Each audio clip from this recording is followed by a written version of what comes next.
Guys, let's demystify submissions a little bit. All submissions really are, and what makes Jiu Jitsu so effective is using two or more of your limbs or body weight to separate one of your partner's limbs from their body. And a very obvious example of this would be like a triangle choke. So if I'm playing guard and I want to isolate limbs, I take one of his hands and I get it out of the equation, out of my guard. And then I use both of my legs, but really it's my hips, my core, all right? Everything, my legs wrapped around his neck versus just his neck and his arm. Isolation. And then I create a better angle. I lock in a figure four, so we're using like lever points, wedges to finish, all right? That's why Jiu-Jitsu is so effective.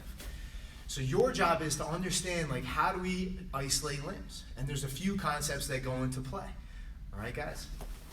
One of the main concepts is opposing grips, all right? So my legs being around his hips, in a sense, they're already gripping, right? It's already like a wedge. What does that mean? That means, watch what happens when I pull on his upper body. It leans forward, but his hips stay.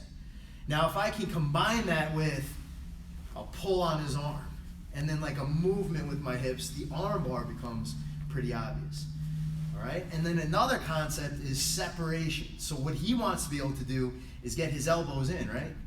So one of our goals and objectives playing guard is, how do I create separation of the limb from the body? And there's a lot of ways to do that. Sometimes it's you moving your body around their body. Sometimes it's you climbing your body up higher and then separating.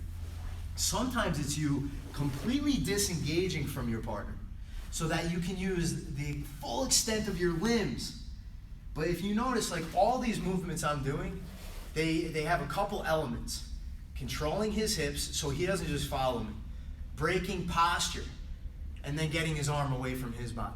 All right, guys? And then even in like the more intricate setups, like an omoplata, for example, where we attack the shoulder.